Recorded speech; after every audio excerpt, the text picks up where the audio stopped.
ಹರಿ ಓಂ ತತ್ಸತ್. ಜೈ ಗುರುದತ್ತ. ನೋಡಿ, ಜೂನ್ 2ರಿಂದ ಗುರು ಮಿಥುನ ರಾಶಿಯಿಂದ ಕರ್ಕಾಟಕ ರಾಶಿಗೆ ಎಂಟ್ರಿ ಆಗ್ತಿದ್ದಾರೆ. ಸೊ ನಾವು ಗೋಚರ ಫಲ ಅಂತ ನೋಡ್ತೀವಿ. ಅಂದರೆ ಜನ್ಮ ಜಾತಕದಲ್ಲಿ ನಾವು ದಶ ಭುಕ್ತಿ ಅಂತರ್ಭುಕ್ತಿ ಫಲಗಳನ್ನ ನೋಡ್ತೀವಿ. ಅದ್ರ ಜೊತೆಯಲ್ಲಿ ನಾವು ಗೋಚರ ಫಲ ಅಂತೇಳಿ ತಾಂತೀವಿ. ಅದು ನಮಗೆ 25% ಎಫೆಕ್ಟ್ ಇರುತ್ತೆ. ಸಪೋಸ್ ಜನ್ಮ ಜಾತಕದಲ್ಲಿ ನಮಗೆ ಸಪೋಸ್ ಒಳ್ಳೆ ಫಲ ಇದ್ದು ಇಲ್ಲೂ ಒಳ್ಳೆ ಸ್ಥಾನದಲ್ಲಿ ಗುರು ಸ್ಥಿತವಾಗಿದ್ದರೆ ಆವಾಗ ಇನ್ನೂ ರೈಸ್ ಆಗುತ್ತೆ, ಪಾಸಿಟಿವ್ ಔಟ್ಕಮ್ಸು ಇಲ್ಲ ರಿಸಲ್ಟ್ಸು ರೈಸ್ ಆಗುತ್ತೆ. ಇಲ್ಲ ಜನ್ಮ ಜಾತಕದಲ್ಲಿ ಕೆಟ್ಟ ಸ್ಥಾನದಲ್ಲಿದ್ದು ಗೋಚಾರದಲ್ಲಿ ಒಳ್ಳೆ ಸ್ಥಾನದಲ್ಲಿದ್ದರೆ ಸ್ವಲ್ಪ ಕೆಟ್ಟದಾಗೋದು ಸ್ವಲ್ಪ ಕಮ್ಮಿ ಆಗುತ್ತೆ. ಈ ಥರ ಇರುತ್ತೆ. ಏನೇ ಹೇಳಿರು ಗೋಚಾರ ಫಲದಲ್ಲಿ ಏನೇ ಹೇಳಿರು ಅದು ನಾವು 25% ಮಾತ್ರ ಎಫೆಕ್ಟ್ ಇರುತ್ತೆ. ಸೊ ನಾವು ಇವತ್ತು ಮೇಷರಾಶಿಗೆ ನೋಡೋಣ. ಮೇಷರಾಶಿಯಿಂದ ಗುರು ಬಂದು 4ನೇ ಮನೆಯಲ್ಲಿ ಸ್ಥಿತವಾಗ್ತಾರೆ. ಸೊ ಏನಂದರೆ ವಿದ್ಯಾರ್ಥಿಗಳಿಗೆ ಎಜುಕೇಷನ್ ವಿಚಾರದಲ್ಲಿ ಚೆನ್ನಾಗಿರುತ್ತೆ. ಮತ್ತು ಇವಾಗ ವೃತ್ತಿಪರತೆಯಲ್ಲಿರೋರಿಗೆ ಜಾಬ್ ವಿಚಾರದಲ್ಲಿ ಅವರಿಗೆ ಸ್ವಲ್ಪ ಆಸಕ್ತಿ ಕಮ್ಮಿ ಆಗ್ಬೋದು. ಅವ್ರ ಎಕ್ಸ್ಪೆಕ್ಟೇಷನಿಗೆ ತಕ್ಕಂಗೆ ಬೆಳವಣಿಗೆ ಇರಲ್ಲ. ಆಮೇಲೆ ಈ ದಾಂಪತ್ಯ ವಿಚಾರದಲ್ಲಿ ಅಂದರೆ ಸ್ವಲ್ಪ ಆಸಕ್ತಿ ಕಮ್ಮಿ ಇರುತ್ತೆ. ಮತ್ತು ಹೆಲ್ತ್ ವಿಚಾರದಲ್ಲಿ ಯಾವುದನ್ನು ಸ್ವಲ್ಪ ಡಿಸೀಸ್ ಟ್ರಿಗರ್ ಆಗ್ಬೋದು. ಈ ಥರ ಮೇಷರಾಶಿಯವ್ರಿಗಿರುತ್ತೆ. ಪರಿಹಾರ ಉಪಾಯವಾಗಿ ಏನು ಮಾಡ್ಬೋದು ಅಂದರೆ, ಇವರು 4ನೇ ಮನೆಯಲ್ಲಿ ಗುರು ಸ್ಥಿತವಾಗಿರೋದ್ರಿಂದ ಇವರು ತಾಯಿಗೆ ಏನಾದರೂ ಒಂದು ಉಡುಗೊರೆ ಕೊಟ್ಟರೆ ಸ್ವಲ್ಪ ನೆಗೆಟಿವಿಟಿ ಏನಾದರೂ ಇದ್ದರೆ ಅದು ರಿಲೀಸ್ ಆಗುತ್ತೆ.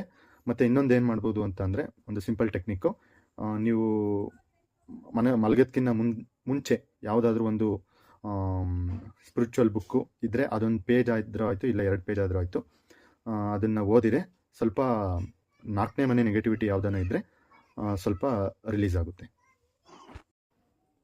ಇನ್ನು ವೃಷಭ ರಾಶಿಯವರಿಗೆ ಗುರು ಬಂದು ತೃತೀಯ ಸ್ಥಾನದಲ್ಲಿ ಕೂತ್ಕೊಂಡಿರ್ತಾರೆ. ಸೊ ಇವ್ರಿಗೆ ಏನಾಗುತ್ತೆ ಅಂದರೆ ಎಜುಕೇಷನಲ್ಲಿ ಅಂಥ ಬೆಳವಣಿಗೆ ಇರಲ್ಲ.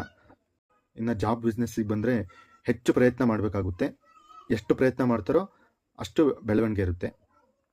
ಏನಂದರೆ ದೇವರು ಯಾವ ಥರ ಇಟ್ಟಿರ್ತಾನೆ ಅಂದರೆ, ಒಬ್ಬೊಬ್ಬರು ಹೆಚ್ಚು ಪ್ರಯತ್ನ ಮಾಡಬೇಕಾಗುತ್ತೆ. ಹೆಚ್ಚು ಪ್ರಯತ್ನ ಪಟ್ಟಷ್ಟು ಅವರಿಗೆ ತಕ್ಕಂತೆ ಪ್ರತಿಫಲ ಇಟ್ಟಿರ್ತಾನೆ. ಒಬ್ಬೊಬ್ಬರಿಗೆ ಯಾವ ಥರ ಇರುತ್ತೆ ಅಂದರೆ, ಅವ್ರು ಪ್ರಯತ್ನ ಪಡೆದಿಲ್ದ್ರೂ ಅವರು ಪಾಸಿಟಿವ್ ರಿಸಲ್ಟ್ಸೇ ತಾಂತಾರೆ. ಇನ್ನೊಬ್ಬೊಬ್ಬರಿಗೆ ಯಾವ ಥರ ಇಟ್ಟಿರ್ತಾನೆ ಅಂದರೆ, ಅವರು ಪ್ರಯತ್ನ ಪಟ್ಟರೂ ಫೇಲ್ಯೂರ್ ಆಗೋ ಚಾನ್ಸಸ್ ಇರುತ್ತೆ. ಈ ಥರ ಕಾಂಬಿನೇಷನ್ಸ್ ಇರ್ತವೆ. ಸೊ ಮ್ಯಾರೇಜ್ ವೈಸು ಸ್ವಲ್ಪ ಹೆಚ್ಚು ಮಾತುಕತೆ ಆಗುತ್ತೆ. ಈ ಥರ ಹೆಲ್ತ್ ವೈಸು ಚೆನ್ನಾಗಿರುತ್ತೆ ಇವರಿಗೆ. ಸೊ ಇನ್ನು ಮಿಥುನ ರಾಶಿಯವ್ರಿಗೆ ಗುರು ಬಂದು 2ನೇ ಮನೆಯಲ್ಲಿ ಸ್ಥಿತವಾಗಿರ್ತಾರೆ. ಸೊ ಫಸ್ಟ್ ಏನಂತ ಅಂದರೆ, ಯಾರು ಮದುವೆ ವಿಚಾರಕ್ಕೆ ನೋಡ್ತಿರ್ತಾರೋ ಅವರಿಗೆ ಖಂಡಿತ ಕೂಡಿ ಬರುತ್ತೆ. ಇದು ಒಳ್ಳೆ ಟೈಮ್ ಅಂತ ಹೇಳ್ಬೋದು. ಮತ್ತು ಎಜುಕೇಷನ್ ವಿಚಾರದಲ್ಲೂ ಇವರಿಗೆ ಚೆನ್ನಾಗಿರುತ್ತೆ. ಮತ್ತು ಜಾಬ್ ಆ್ಯಂಡ್ ಬಿಸ್ನೆಸ್ ವೈಸೂ ಇವರಿಗೆ ಒಳ್ಳೆ ದುಡ್ಡಾಡುತ್ತೆ. ಮತ್ತು ಮ್ಯಾರೇಜ್ ವೈಸು ಆಲೇ ಹೇಳಿದೆ ಅವರಿಗೆ ಇದು ಒಳ್ಳೆ ಟೈಮು ಅಂತ. ಮತ್ತು ಹೆಲ್ತ್ ವೈಸು ಓಕೆ ಚೆನ್ನಾಗಿರುತ್ತೆ. ಆದರೆ ಇವರು ಯಾವುದನ್ನು ತಿಂತಾರೋ ಅದ್ರ ಮೇಲೆ ಇವರಿಗೆ ಅವಲಂಬಿತವಾಗಿರುತ್ತೆ. ಯಾಕಂದರೆ ಇವರು ಸ್ವಲ್ಪ ಫ್ಯಾಮಿಲಿ ಗೆಟ್ ಟುಗೆದರ್ ಅಂತ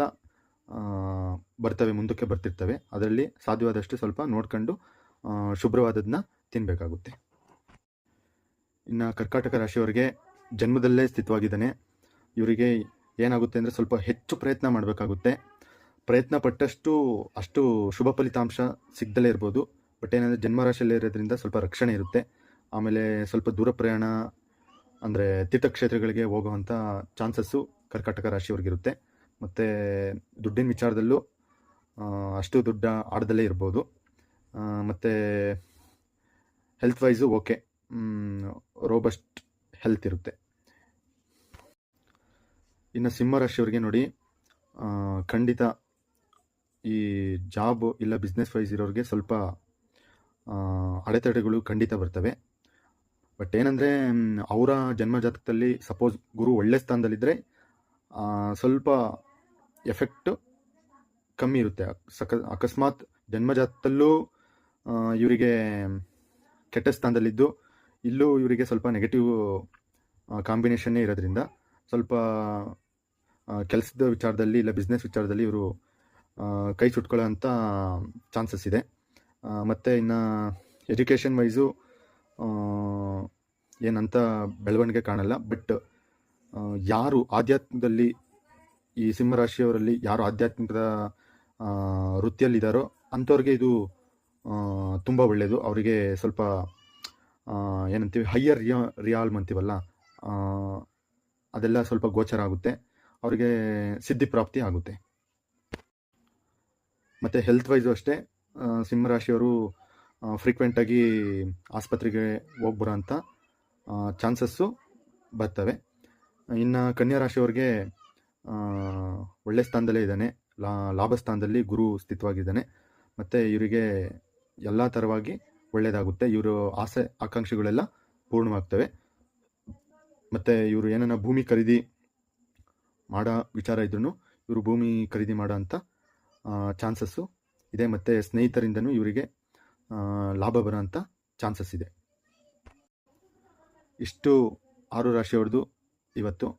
ಎಲ್ಲದಕ್ಕಿಂತ ಹೆಚ್ಚಾಗಿ ಏನಂದರೆ ಗೋಚಾರ ಫಲ ಅಂತ ಅನ್ನೋದು 25% ಆ್ಯಡ್ ಆಗುತ್ತೆ, ಇಲ್ಲ ಸಬ್ಟ್ರಾಕ್ಟ್ ಆಗುತ್ತೆ, ಈ ಥರ ಇರುತ್ತೆ. ಏನು ಎಲ್ಲದಕ್ಕಿಂತ ಹೆಚ್ಚಾಗಿ ನಿಮ್ಮ ಜನ್ಮಜಾತದಲ್ಲಿ ಯಾವ ದಶ, ಯಾವ ಭುಕ್ತಿ, ಯಾವ ಅಂತರ್ಭುಕ್ತಿ ಇದೆಯೋ ಅದನ್ನು ಪರಿಶೀಲನೆ ಮಾಡಬೇಕಾಗುತ್ತೆ. ಸಪೋಸ್ ಇವಾಗ ನಿಮಗೆ ಗುರು ದಶನೇ ಇಲ್ಲ, ಗುರು ಭುಕ್ತಿನೇ ಇಲ್ಲ, ಗುರು ಅಂತರ್ಭುಕ್ತಿನೇ ಇಲ್ಲ ಅಂತಂದರೆ ಈ ಟ್ರಾನ್ಸಿಟ್ ನಿಮಗೇನು ಎಫೆಕ್ಟ್ ಮಾಡಲ್ಲ. ಇಷ್ಟಿರುತ್ತೆ.